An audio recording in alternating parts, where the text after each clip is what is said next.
I will tell you the story of my life, part of my life, and my husband John. My husband John was a very strong, very, very handsome man. And when we were very young, we decided that we would spend the rest of our lives together.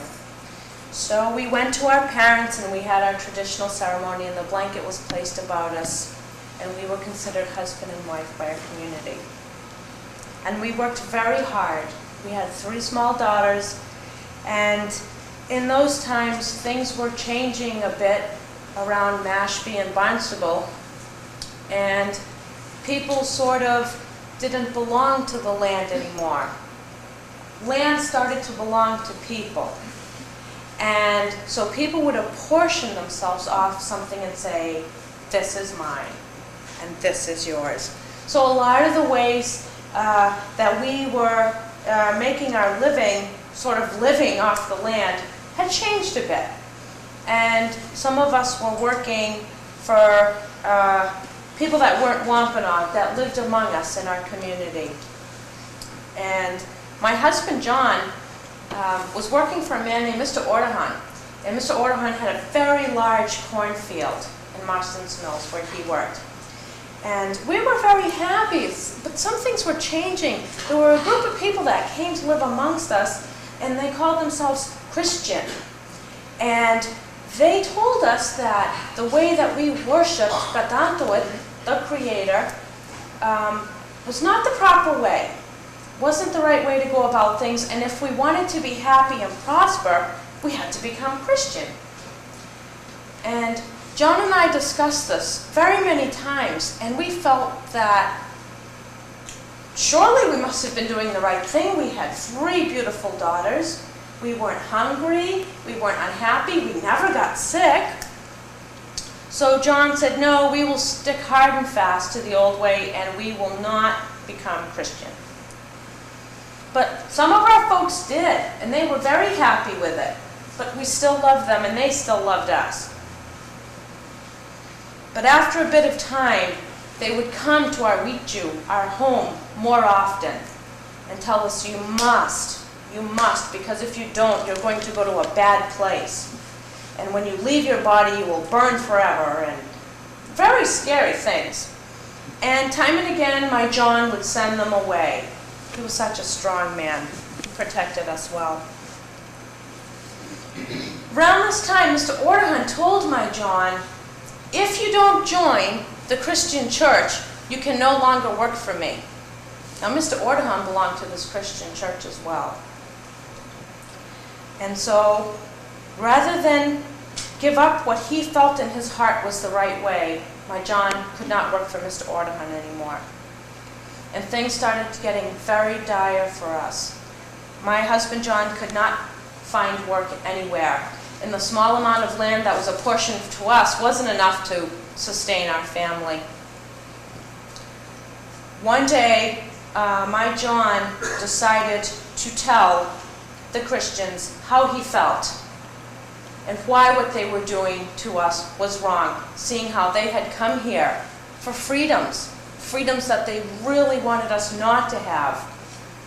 And for this, my John was taken to a place in Marston's Mills where they had what was called a whipping post. And they put my John there. And this was for people that were evil, that the community felt was evil. And they whipped my John until he had a very, very strong pain in his chest. And my John died on that whipping post in Marston's Mills. After this time, I did not know what I could do. I had 3 small daughters. And I decided I would go into the woods and try to get some food for my daughters. So I went into the woods, and I appealed to Mr. Rabbit, and I appealed to Mr. Turkey, and I set snares, and none of the animals were willing to help me. I did not have food for my children. And the girls stopped playing. After a couple of months went by, they didn't play much. They laid around. They were starving. So I decided maybe this was the thing to do. Maybe I should go to the Christian church. and be one of the Christians, because they told me if I did, my children wouldn't starve, and I wouldn't starve. And I'm sure most of you that have children understand that you would do almost anything to save your children. So I went. And I got on my knees the way they asked me to. And I said the words that they asked me to say. And when I went home, still nothing came. They did not bring me food. No one brought me food. No one brought my children blankets. And we were still starving. After some time, I decided that my John, that I loved so dearly, that was part of me, gave his life so that we could raise our children the way that we felt best, and I decided to go back to the old way. And I began to burn my sage and say my prayers and be thankful for the things that we did have. Around about this time, I was out in the woods very early in the morning, and there was a lot of mist. And I thought I saw something, but I wasn't quite sure.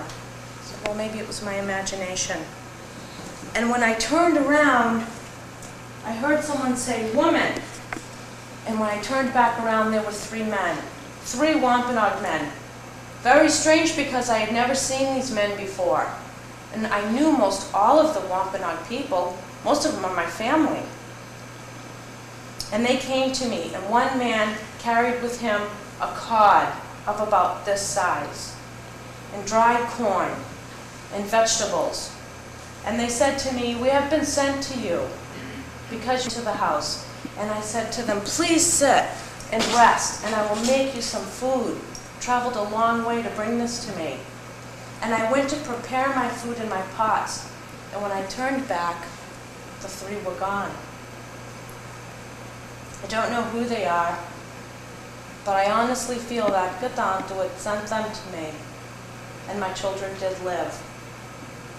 And this I would say to anyone who would hear me, that if somebody believes something that is different than what you believe, love them. If you think in your heart that they are very wrong, love them. And if they are not willing to listen to what you have to say, love them. Thank you. Oh.